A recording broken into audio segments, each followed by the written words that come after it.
benvenuti alla TG Sicilia. Le principali notizie. Palermo verso le dimissioni dell'assessora regionale Amata, rinviata a giudizio per corruzione. Deciderà il vertice di Fratelli d'Italia.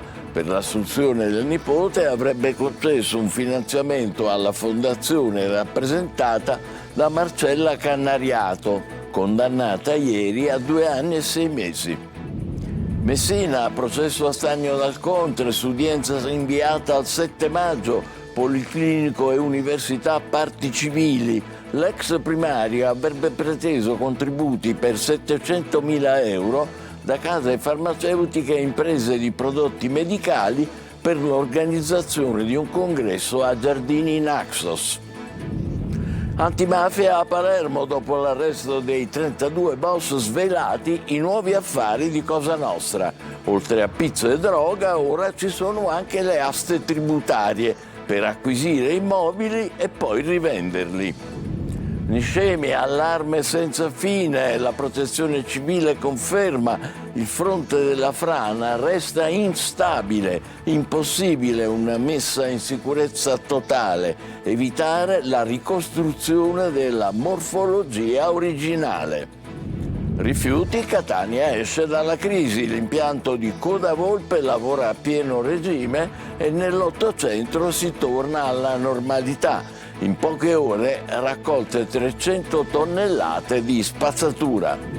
Sempre a Catania, la riqualificazione di piazza Angelo Majorana potrebbe costare cara ad alcune attività commerciali, compresi un ristorante e una pizzeria, finiti dentro l'area del cantiere dove però non ci sono operai. Arte intitolata Fare Cose. La mostra di Alfredo Pirri alla Fondazione Broadback di Catania. Sculture, disegni, installazioni non sono immagini stabili ma processi in movimento. Calcio, il Catania oggi riposa, da domani prepara l'ultima partita della stagione regolare contro l'Atalanta Under 23 con l'obiettivo di conservare il secondo posto in classifica.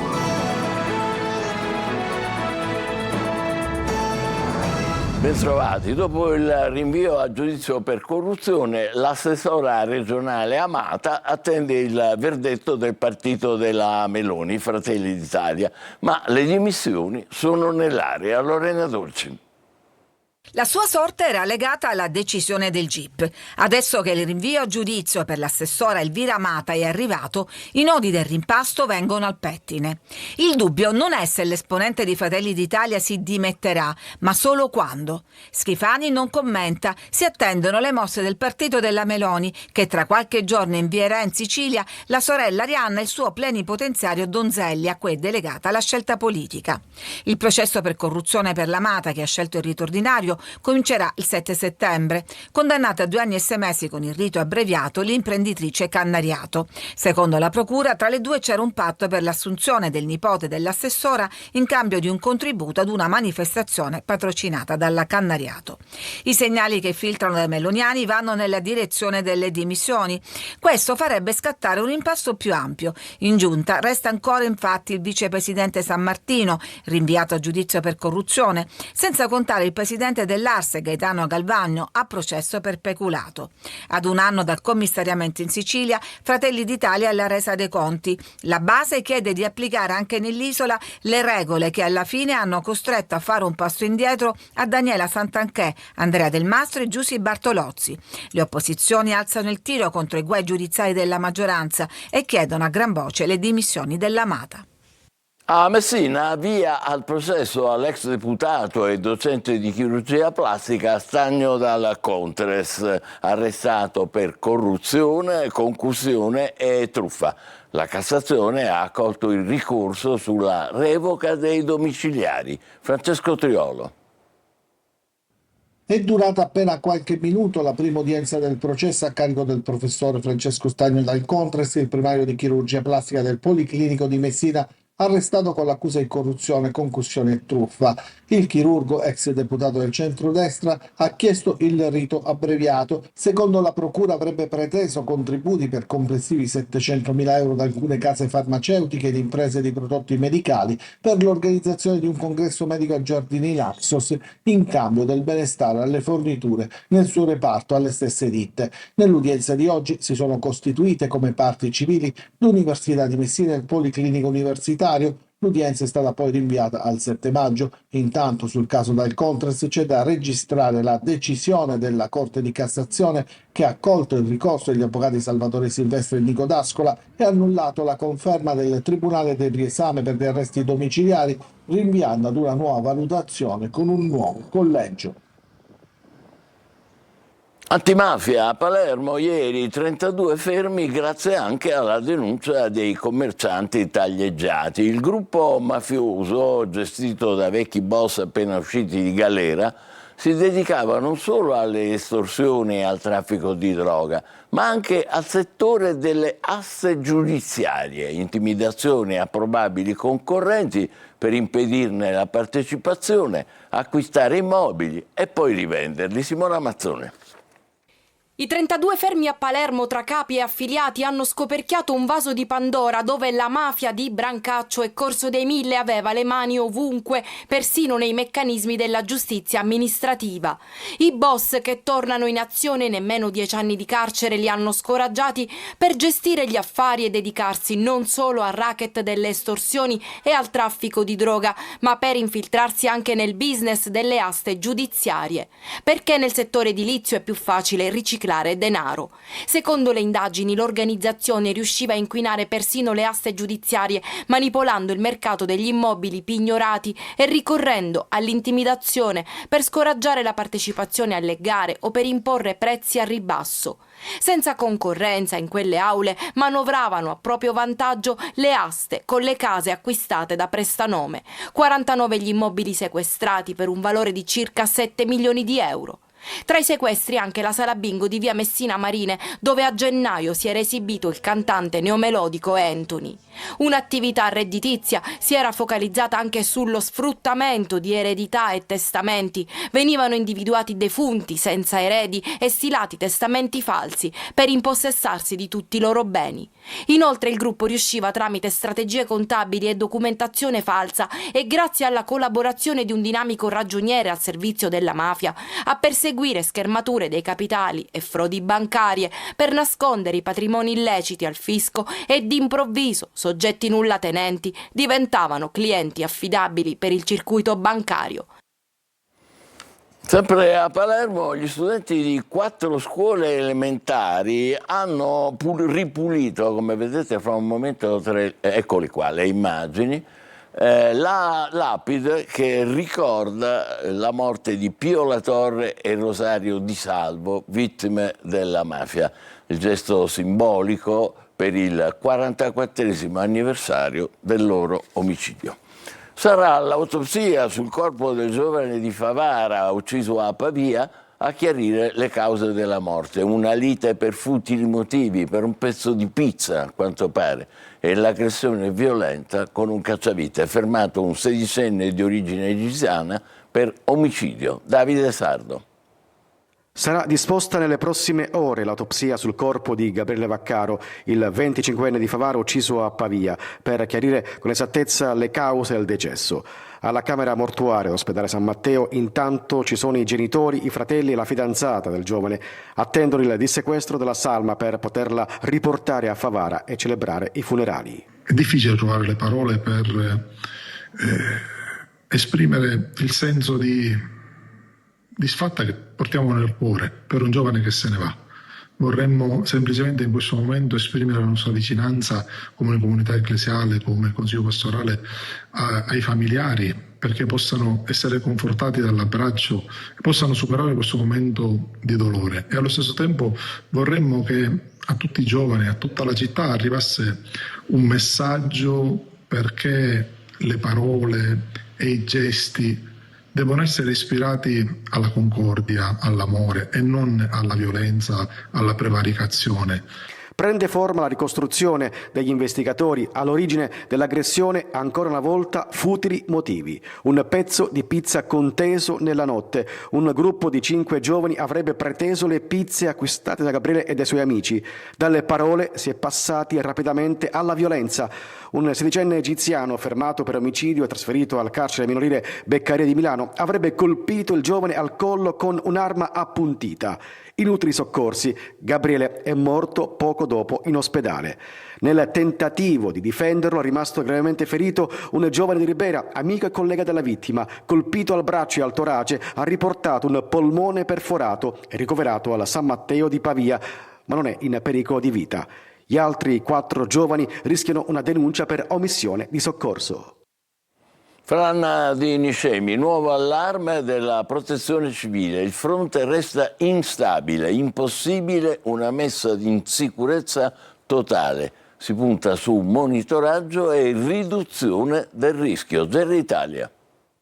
A Niscemi la frana continua a muoversi e il rischio resta alto, è quanto emerge dal terzo report redatto per la Protezione Civile dal gruppo di esperti guidato dal professor Nicola Casagli. Il sistema franoso viene descritto in una condizione di instabilità evolutiva, con un pericolo che non può essere considerato superato. Gli studiosi indicano una strategia basata su monitoraggio continuo, interventi di mitigazione e, dove è necessario, anche la delocalizzazione di abitazioni e infrastrutture. Un punto è chiaro: non sarà possibile mettere in sicurezza l'intero versante. Le dimensioni della frana, la profondità dei movimenti e la natura dei terreni rendono impraticabile una stabilizzazione definitiva con opere strutturali. Il modello attuale resta preliminare, servono nuovi studi per comprendere meglio le cause e l'evoluzione del fenomeno, mentre prosegue il controllo dei movimenti e dei fattori di instabilità. La linea operativa è quella di una gestione graduale del rischio, controllo delle acque, aggiornamento costante delle mappe di pericolosità e limitazioni all'uso del suolo nelle aree più esposte. L'obiettivo è ridurre progressivamente l'impatto sul centro abitato, ma la frana al momento resta una minaccia aperta. A Palermo ambulanze bloccate dalle auto, parcheggio selvaggio a Villa Sofia durante le partite casalinghe della squadra di calcio. La denuncia è del sindacato dei medici Cimo, che dice che l'ospedale viene trasformato in un'area di sosta senza regole. Marco Gullà. L'ospedale di Villa Sofia a Palermo ostaggio dei parcheggiatori abusivi. La denuncia arriva dal Cimo, il sindacato dei medici. Le strade d'accesso si riempiono di auto in doppia e tripla fila, spesso proprio a ridosso del pronto soccorso, rendendo difficoltoso, se non impossibile, il passaggio dei mezzi di emergenza. Ma c'è di più, come dice il segretario del Cimo. In concomitanza con gli eventi sportivi che si svolgono allo stadio Renzo Barbera, l'ospedale diventa un parcheggio a cielo aperto con grandi difficoltà all'accesso dei mezzi di soccorso. Quindi non stiamo segnalando soltanto un fenomeno di malcostume e di degrado sociale, ma un disagio e un pericolo soprattutto per la tempestività assistenziale dei pazienti che provano ad accedere all'ospedale, soprattutto al pronto soccorso, e si trovano invece la strada sbarrata. L'episodio più emblematico si è verificato in occasione della partita Palermo-Cesena di sabato scorso, con un'ambulanza, come vediamo da queste immagini, impossibilitata a procedere. Assistito a un lentissimo defluire delle auto dall'ospedale con un'ambulanza che per diversi minuti è rimasta bloccata, per fortuna in uscita e non in ingresso, perché non riusciva a passare, trovandosi davanti un muro di automobili. Se fosse arrivata un'ambulanza con a bordo un paziente urgente, bisognoso di cure in emergenza, non sarebbe riuscita ad accedere al pronto soccorso. A Catania arrestati 2 dei 4 rapinatori che un anno fa avevano rapinato appunto i dipendenti di un supermercato che trasportavano l'incasso del negozio in banca. Decisive le immagini della videosorveglianza. Simona Mazzone. Immortalati dalle telecamere della videosorveglianza. Sono stati incastrati così i 2 rapinatori, un 24enne e un 52enne, che dopo aver adocchiato i dipendenti di un supermercato hanno deciso di rubare tutto l'incasso. Li vedete in queste immagini mentre bloccano l'auto dei due in via Passo Gravina. 4 persone, una delle quali armata di pistola, hanno puntato i 2 dipendenti del supermercato in auto, diretti in banca per depositare gli incassi dell'esercizio commerciale, pari a circa 16.000 euro. Le indagini disposte dalla Procura di Catania ed eseguite dalla squadra mobile della polizia hanno permesso di risalire a 2 dei 4 rapinatori. Le immagini che vedete sono state estrapolate dai sistemi di videosorveglianza degli esercizi commerciali presenti nell'area in cui è stato commesso il reato. Entrambi i criminali sono stati arrestati. Il 52enne è stato portato in carcere a Piazza Lanza, mentre per il 24enne è scattata la notifica del provvedimento in carcere, essendo già detenuto per altra causa. Rifiuti, Catania esce dalla crisi. L'impianto TMB di Coda Volpe lavora a pieno regime e nel lotto centro si torna alla normalità. In poche ore raccolte 300 tonnellate di spazzatura. Tonino De Mana. 200 tonnellate di spazzatura raccolte ieri, addirittura 300 tonnellate rimosse dai marciapiedi dalle strade dell'Ottocentro nelle ultime ore. Catania esce dall'emergenza rifiuti, iniziata lo scorso venerdì con la chiusura prima e gli ingressi contingentati poi dell'impianto TMB, trattamento meccanico e biologico gestito da Sicula Trasporti. È incontrata a Coda Volpe, lo vedete, che gli autocompattatori attendono di entrare nel sito per il conferimento dei rifiuti indifferenziati. In fila numerosi mezzi di Gema che da ieri fanno la spola per liberare la città dalla morsa dei rifiuti. Le criticità maggiori a Cibali e Picanello, letteralmente sommerse di immondizia, come abbiamo documentato nei digiti ieri, che mostravano le montagne di spazzatura nelle vie Cavaliere e Duca degli Abruzzi, tanto per fare qualche esempio. Oggi la situazione è notevolmente cambiata. L'immondizia è stata raccolta, ma dopo qualche ore prima i sacchetti tornano impietosamente sui marciapiedi. La polizia non credo che duri molto, anche perché le modalità di raccolta non sono state ancora recepite evidentemente da larga parte della popolazione, la quale se ne frega della raccolta differenziata e quindi forse gli addetti fanno quello che possono, forse. Nella notte Picanello è stata ripulita da montagne di spazzatura. Quanto durerà questa pulizia? Secondo me poco. In tema di rifiuti, l'auspicato cambio di passo tarda ad arrivare. In questo senso bisognerà lavorare molto alla voce sensibilizzazione, perché altrimenti ogni sforzo risulterà vano. E a questo proposito a Catania saranno operativi sul territorio i primi 36 ispettori ambientali volontari e comunali. È una figura prevista dal regolamento approvato dal Consiglio Comunale nel 2024. Sempre a Catania il dramma di 2 ristoratori, ostaggio letteralmente in un cantiere dove da tempo non si vedono operai, il cantiere è fermo. Per loro la riqualificazione rischia di diventare la pietra tombale sulle rispettive attività. Tonino De Mana. Non si vede nessun operaio, hanno distrutto all'inizio 10 giorni di lavoro, dopodiché non si vede più nessuno. Un ristorante ed una pizzeria, uno accanto all'altro. Stessi problemi, stessi sacrifici e stesso rischio, la chiusura. A Catania la riqualificazione di piazza Angelo Majorana potrebbe costare cara ad alcune attività commerciali finite dentro l'area di cantiere dove però non si vedono operai. Dall'inizio dei lavori, ottobre 2025 ad oggi, poco o nulla è stato fatto, gettando nello sconforto gli operatori della ristorazione. Io sono aperta e non riesco più a sostenere le spese. Qua siamo in mezzo allo schifo, scusando il termine. Stiamo facendo sacrifici e questi sacrifici se ne stanno andando a go-go. Non riusciamo più a respirare, non riesco a mantenere il personale, non riusciamo più a mantenere noi stessi. Qua c'è il rischio di chiudere da un giorno all'altro. La pizzeria esiste da 23 anni, mai abbiamo toccato così il fondo, ho dovuto ridurre il personale, i ragazzi sono a casa e rischiamo veramente grosso. Lamentele per chi risiede in quest'area rimasta senza marciapiedi, al buio e quindi senza sicurezza. Ho la mamma allettata e quindi non posso aprire neanche le finestre perché la polvere entra così micidiamente e le fa male a mia madre. Quando casco poi mi pagano, no? La ditta incaricata della riqualificazione di Piazza Majorana è la stessa che si occupa dei lavori in Piazza Pietro Lupo, dove è in corso l'abbattimento dell'ormai ex palestra. Da qui il momentaneo spostamento degli operai. Dulcis in fundo, in tema di operai, spiace vedere alcuni lavoratori sul tetto della struttura senza alcun tipo di protezione. È vero, mancano gli ispettori del lavoro, ma possibile che in un'area sorvegliata da carabinieri, polizia municipale e guardia di finanza, oltre 40 persone, nessuno vede niente? Beh, davvero incredibile, invece è vero, abbiamo visto le immagini, nessuno interviene. Arte, a Catania è inaugurata la mostra Fare cose di Alfredo Pirri alla Fondazione Broadback, molto bella, vedete, Orazio Longo. Nulla è come appare, succede in Fare cose, progetto di Alfredo Pirri, per i grandi spazi della Fondazione Broadback di Catania, sito post-industriale nel cuore del centro storico della città, curato da Cesare Biagini Selvaggi e Gianluca Collica. Sculture, disegni, installazioni per Pirri non sono immagini stabili, ma processi in divenire. Un dialogo aperto con l'architettura che spesso nel mio lavoro è il tema centrale che affronto, dove per architettura non bisogna intendere solo gli spazi costruiti, ma appunto qualcosa che ha a che vedere nell'esperienza umana che riguarda il rapporto fra luce e volumi.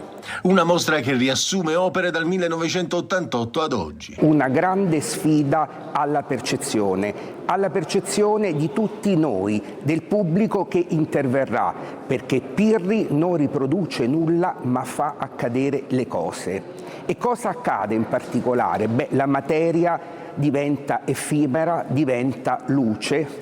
Con il progetto Archivio Forward Rewind, Pirri apre il suo personale patrimonio storico con un implicito invito a preservare la cultura come linfa vitale della società. Visite fino al 30 settembre, nei giorni di giovedì, venerdì e sabato. È il momento della nostra pausa, tra poco il calcio con il Catania che prepara l'ultima trasferta della stagione regolare, trasferta che è vietata ai supporter rossazzurri. E poi l'editoriale. Vi aspetto, state con noi.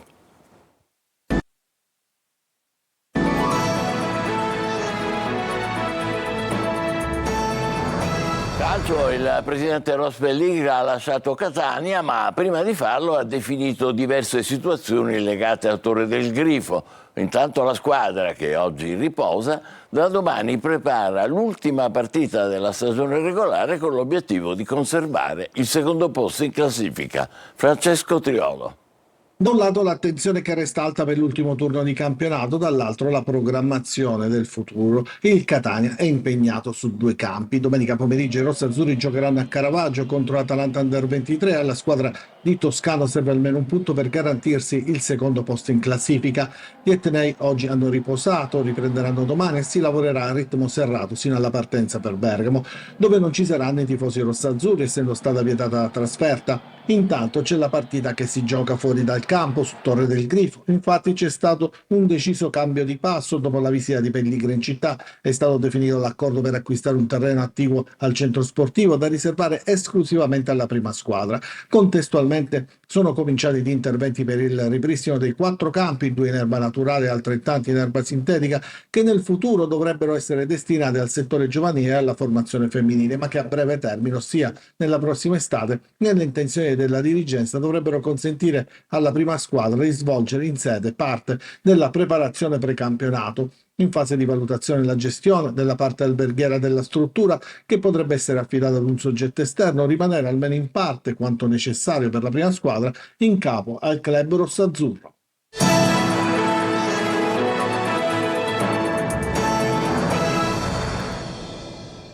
Non si può non essere grati e soddisfatti per la nuova operazione pulizia della Procura di Palermo contro la mafia ieri a Brancaccio. 32 arresti, commercianti e imprenditori che cominciano a vincere la paura e denunciano chi vorrebbe imporre il pizzo. La scoperta e lo smantellamento dei nuovi ambienti dove Cosa Nostra si infiltra per fare soldi, a cominciare dalle aste, l'abbiamo detto poco fa. Resta però la sorpresa, se non l'amarezza, di rivedere in prima fila tra gli arrestati di ieri i grossi calibri di un tempo, sempre gli stessi. Citiamo a memoria, vediamo, Salvatore Rotolo, killer del professor Giaccone, impermesso premio per le vacanze di Natale, che partecipa a un vertice con altri pericolosi capi mafia, 2 dei quali, Antonino Spadaro e Saverio Marchese, sono stati poi arrestati ieri. E ancora Antonino Sacco, scarcerato nel 2024, Matteo Scrima, tornato in libertà dopo 8 anni, e via andare. Non solo. L'estate scorsa, ricordiamo bene, c'era stata una vera e propria ondata di scarcerazioni di boss e capicosca ben noti di Palermo. Fine pena, permessi premio, libertà vigilata, tutto secondo le regole, certo. C'era stata qualche polemica, ma si è esaurita molto presto. Peccato che ieri abbiamo scoperto, grazie alla Procura di Palermo, che nel mandamento di Brancaccio comandano sempre solo gli scarcerati. Una realtà impressionante. È possibile che chi lascia tornare nel suo territorio un grosso calibro di Cosa Nostra non individui misure di sorveglianza e controllo, sempre secondo lo Stato di diritto, che ne so, le cimici, le telecamere, le intercettazioni, non tocca a noi dirlo, per evitare insomma che con una mano colpiamo i criminali e con l'altra permettiamo che tornino tranquilli nel loro nido a progettare ancora estorsioni, traffico di droga, gioco d'azzardo e ora pure le aste, quando non si finisce per spargere altro sangue. Ci fermiamo qui, grazie e buon pomeriggio.